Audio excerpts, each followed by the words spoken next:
নমস্কাৰ বন্ধু বান্ধৱীসকল, মোৰ ইউটিউব চেনেলৰ অন্য এটা ভিডিঅ'লৈ সকলোকে পুনৰবাৰ স্বাগতম জনাইছোঁ। আজি আকৌ লৈ আহিছোঁ এটা অন্য recipe, simple recipe, broiler chicken. অতি সহজতে বনাব পাৰি, পাকঘৰতে পোৱা বস্তু কেইপদে অতি সোনকালে বনাব পৰা এবিধ ৰেচিপি। চাওকচোন আপোনালোকে, আৰু মোৰ ভিডিঅ'টো শেষলৈকে চাব বুলি আশা কৰিছোঁ। আৰু ভিডিঅ'টো যদি চাই ভাল পায়, লাইক কমেণ্ট শ্বেয়াৰ কৰি দিব নাপাহৰিব। আৰু মই এইখিনি বনাবলৈ লৈছোঁ। ইয়াৰ বাবে লৈছোঁ মই এইখিনি মাংস ভালদৰে ধুই লৈছোঁ। এটা ডাঙৰ চাইজৰ পিঁয়াজ আৰু বিলাহী দুটা লৈছোঁ। এখন কেৰাহীত মই তেল দি লৈছোঁ। তেলতে অকণমান চেনি দিছোঁ, যিহেতু কালাৰৰ বাবে দিছোঁ। আৰু ইয়াতে মই এই পিঁয়াজখিনি এতিয়া ভাজি ল'ম ৰঙচুৱা হোৱালৈকে।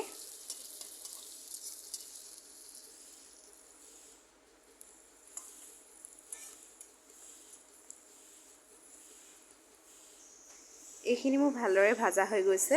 আৰু ইয়াতে এতিয়া মই দি দিছোঁ বিলাহীখিনি অলপমান সময়লৈকে মই ভাজি ল'ম, যেতিয়ালৈকে বিলাহীখিনি গলি নাযায়।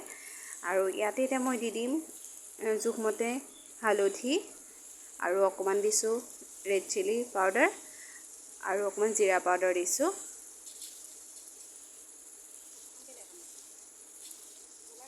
এই গোটেইখিনি একেলগে মই মিশ্ৰণ কৰি অকণমান সময় মই ঢাকি ৰাখিম, ভালদৰে যাতে বিলাহীখিনি গলি যায়।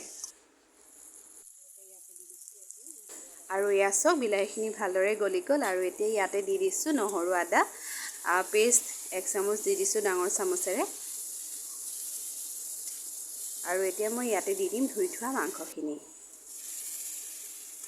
মাংসখিনি দি ইয়াতে মই ভালদৰে লৰাই ল'ম এতিয়া, যাতে মছলাখিনি আৰু তেলখিনি যাতে ভালকৈ মাংসত লাগি যায়। ভালদৰে এনেদৰে লৰাই ল'ম। আৰু ইয়াতে জোখমতে মই নিমখ দি দিম। আৰু এইখিনি ভালদৰে লৰোৱা হৈ গৈছে।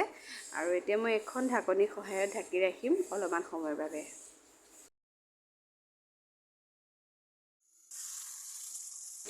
অলপমান সময় ভাজা হোৱাৰ পাছত এয়া মই আকৌ লৰাই লৈছোঁ এবাৰ ভালকৈ।